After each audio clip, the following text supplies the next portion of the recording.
সম্পূরক শুল্ক কমিয়ে 20% সরকারকে সাধুবাদ ফখরুলের। মেহেদী সাফাদির সঙ্গে দেখা হওয়ার কথা স্বীকার করলেন নূর। এদিকে ডক্টর ইউনূস ও ট্রাম্পকে ধন্যবাদ জানালেন জামায়াত আমির। এবং সর্বশেষ জানাবো, বাংলাদেশের শুল্ক কমায় কপাল পুড়ল ভারতের। এতক্ষণ শুনছিলেন সংবাদ শিরোনাম, এবারে বিস্তারিত। তবে তার আগে অনুরোধ থাকবে আমাদের চ্যানেলটি সাবস্ক্রাইব করে বেল আইকনটি ক্লিক করুন। সম্পূরক শুল্ক কমিয়ে 20% সরকারকে সাধুবাদ ফখরুলের। যুক্তরাষ্ট্রে বাংলাদেশি পণ্য রপ্তানির উপর সম্পূরক শুল্ক কমিয়ে 20% নির্ধারণের সংবাদকে দেশের জন্য ভালো খবর অবহিত করে এজন্য অন্তর্বর্তীকালীন সরকারকে সাধুবাদ জানিয়েছে বিএনপি মহাসচিব মির্জা ফখরুল ইসলাম আলমগীর। বিএনপি মহাসচিব বলেন, আজ একটা ভালো খবর আছে। কয়েকদিন আগে আপনারা দেখেছেন যে আমেরিকা আমাদের পণ্যের উপর ট্যারিফ আরোপ করেছে। ট্যারিফ কি জানেন? আমরা যেসব পণ্য রপ্তানি করব তার উপর 35% ট্যাক্স নিয়ে নেবে। অর্থাৎ আমাদের যেই জিনিসটার দাম 50 টাকা, ওটার সঙ্গে আরও 35 টাকা যোগ হবে। তার মানে 100 টাকার জিনিস 135 টাকা দাম হবে। ফলে আমাদের জিনিসটা আর বিক্রি হবে না। ফখরুল বললেন, ওটাকে আমাদের পররাষ্ট্র দপ্তর এবং উপদেষ্টারা আলোচনা করে কমিয়ে 20% পর্যন্ত নিয়ে এসেছেন। সেজন্য আমি অন্তর্বর্তীকালীন সরকারকে ধন্যবাদ জানাতে চাই। তারা একটা বড় দায়িত্ব পালন করেছেন। তিনি বলেন, আমাদের অন্তর্বর্তীকালীন সরকারকে অনেকে অনেক কথা বলেন, অনেক ভুল ত্রুটি আছে, অভিজ্ঞতা নেই বেশি। আমি আশা করছি যে 1 বছরের মধ্যে আমাদের যারা শহীদ হয়েছে প্রকৃত তালিকা করে তাদের পুনর্বাসনের ব্যবস্থা করবে।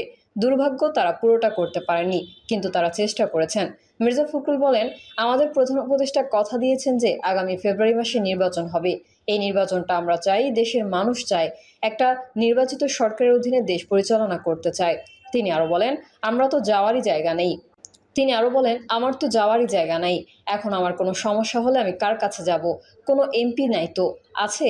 তাহলে আমি যাব কার কাছে? আমার সমস্যা পার্লামেন্টে কে তুলে ধরবে? লোক নাই। কে পার্লামেন্টে আমার দাবি নিয়ে কথা বলবে? লোক নাই। এজন্য আমাদের দ্রুত নির্বাচন দরকার, খুব দ্রুত পার্লামেন্ট দরকার, যে পার্লামেন্টে আমরা আমাদের কথাগুলো বলতে পারবো। বিএনপি মহাসচিব বলেন, আমরা একটা বিরাট ভয়ঙ্কর একটা ফ্যাসিবাদের হাত থেকে আপাতত মুক্তি পেয়েছি। এই মুক্তি তখনই চূড়ান্ত হবে যখন আমরা রাজনৈতিকভাবে সম্পূর্ণ নিশ্চিহ্ন করে দিতে পারবো।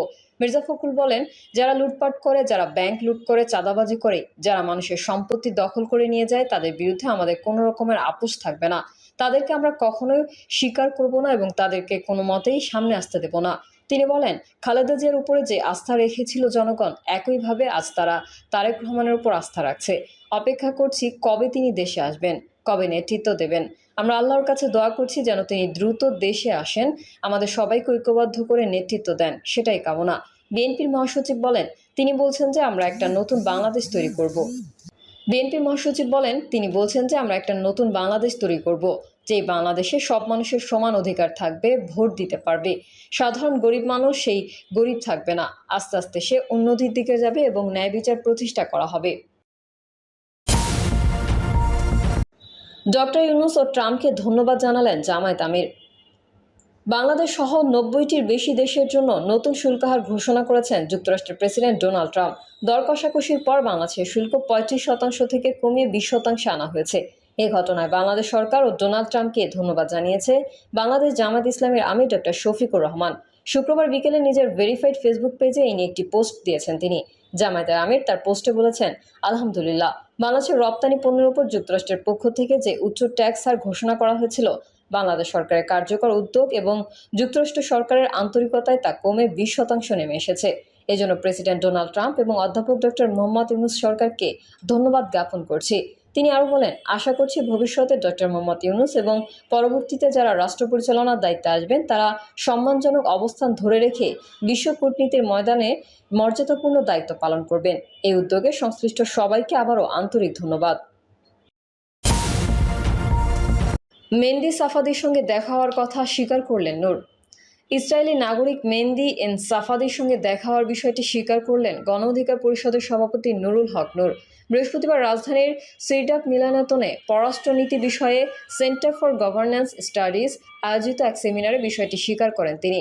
অনুষ্ঠানে অধ্যাপক ডক্টর নাজমুল হাসান কলিমুল্লাহ এই প্রসঙ্গে বক্তব্য দেওয়ার পর প্রতিক্রিয়া জানাতে গিয়ে নূর বলেন, স্যার একটু বাড়িয়ে বলছেন, যা বিভ্রান্তি তৈরি করবে। আমি বাইরে গেলে অনেকের সঙ্গেই দেখা হয়, হতেই পারে।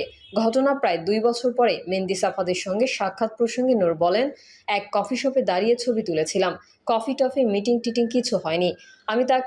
আমি তখন অনেক বিড়ম্বনায় ছিলাম, অনেক ধকল সহ্য করতে হয়েছে। এর আগে অধ্যাপক কলিমুল্লাহ বলেন, ইসরায়েলের কোনো নাগরিকের সঙ্গে কেউ কথা বললে তাকেও বিপদে পড়তে হয়। আমাদের এখানে ডাকসুর সাবেক ভিপি নুরুল হক নূর আছেন। তিনি হাসিনার আমলে মধ্যপ্রাচ্যে ভ্রমণ করছিলেন। তখন মেহেদী সাফাদের সঙ্গে কফি মিটিং করছিলেন বলে নানান ঝামেলায় পড়তে হয়েছিল। আই হ্যাড টু রেস্কিউ হিম। আমি অনলাইনে তার সঙ্গে শো করেছিলাম। তিনি আরও বলেন, মেহেদী সাফাদি ইহুদি নন, তিনি একজন দ্রুজ মুসলিম। একজন মুসলমান যদি আরেকজন মুসলমানের সঙ্গে কফি খান তাহলে কোনো সমস্যা দেখা দিতে পারে। এই ট্যাবুগুলো ভাঙার জন্য কথাবার্তা দরকার। তবে সেন্টার ফর গভর্নেন্স স্টাডিজের নির্বাহী পরিচালক পারভেজ করিম আব্বাসি পরে সংশোধন করে বলেন, ড্রুজ আসলে মুসলিম নন, এটি একটি আলাদা ধর্ম। এর আগে ইসরায়েলের বিষয়ে অধ্যাপক ডক্টর নাজমুল হাসান কলিমুল্লাহ বলেন, বাংলাদেশের প্রথম পররাষ্ট্রমন্ত্রী খন্দকার মুস্তাক আহমেদই প্রথম সবার প্রতি বন্ধুত্ব, কারো প্রতি শত্রুতা নয় নীতি অনুসরণ করার চেষ্টা করেন। তিনি বলেন, খন্দকার মুস্তাফ যখন পররাষ্ট্রমন্ত্রীর দায়িত্বে ছিলেন তখন সাবেক অস্থায়ী রাষ্ট্রপতি সৈয়দ নজরুল ইসলামের নির্দেশে ইসরায়েলের রাষ্ট্রপতিকে একটি চিঠি পাঠিয়েছিলেন বাংলাদেশ সরকার ও রাষ্ট্রকে স্বীকৃতি দেওয়ার অনুরোধ জানিয়ে।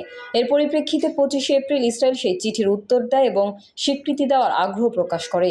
তবে সে সময় প্রবাসী বাংলাদেশ সরকার যে ভারতে আশ্রয়ে ছিল, সেই ভারতীয় প্রতিবন্ধকতার কারণে ইসরায়েলের সঙ্গে সম্পর্ক স্বাভাবিক করা সম্ভব হয়নি। নাজমুল হাসান কলিমুল্লাহ আরও বলেন, 1972 সালে ইসরায়েল আবারও বাংলাদেশকে স্বীকৃতি দিয়ে একটি চিঠি পাঠায়, কিন্তু অদৃশ্য আন্তর্জাতিক চাপের প্রভাবে এবং নানান রাজনৈতিক ট্যাবুর কারণে সেই সম্পর্ক আজ পর্যন্ত আনুষ্ঠানিকভাবে গড়ে ওঠেনি। 2023 সালে প্রায় 7 বছর পর বাংলাদেশে আলোচনায় আসেন ইসরায়েলি নাগরিক মেহেদী সাফাদি। গণ অধিকার পরিষদের নেতা নুরুল হক নূরের সঙ্গে তার বৈঠক হয়েছে কিনা তা নিয়ে বিতর্ক শুরু হয়। নূর একে ষড়যন্ত্র ও অপপ্রচার বললেও মেহেদী সাফাদি প্রকাশ্যে দাবি করেছিলেন তাদের দেখা হয়েছিল।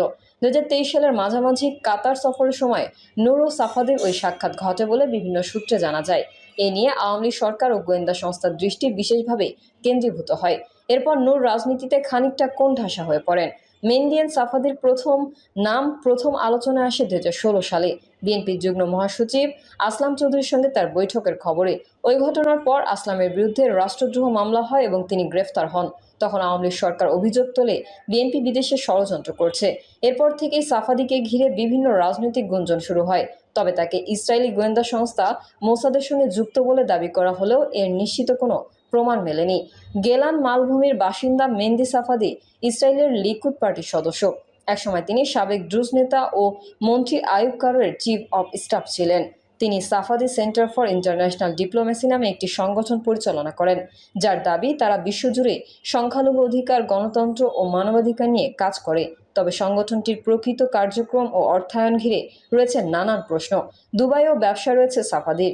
সিরিয়া ও কুর্দিস্তান ছাড়াও বাংলাদেশ নিয়ে আগ্রহ রয়েছে বলে মেহেদী সাফাদি নিজেই দাবি করেন। ঢাকার হলি আর্টিসান হামলার উপর তার প্রতিষ্ঠানের পক্ষ থেকে একটি প্রতিবেদনও প্রকাশ করা হয়।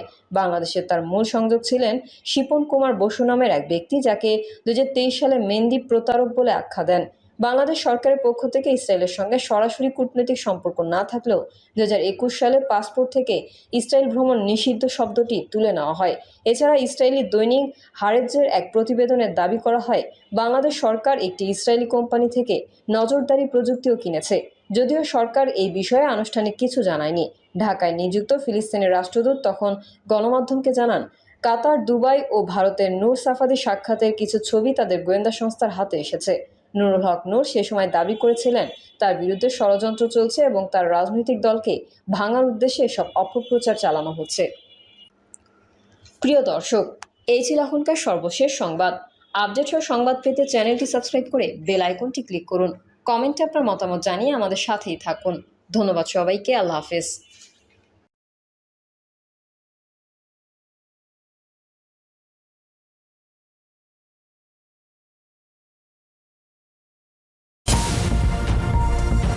বাংলাদেশের শুল্ক কমায় কপাল পুড়ল ভারতের।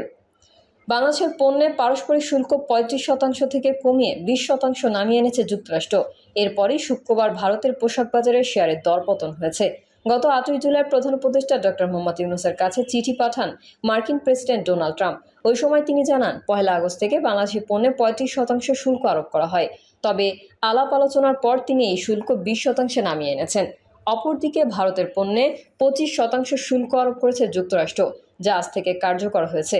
বাংলাদেশ যুক্তরাষ্ট্রে বিপুল পরিমাণ তৈরি পোশাক রপ্তানি করে।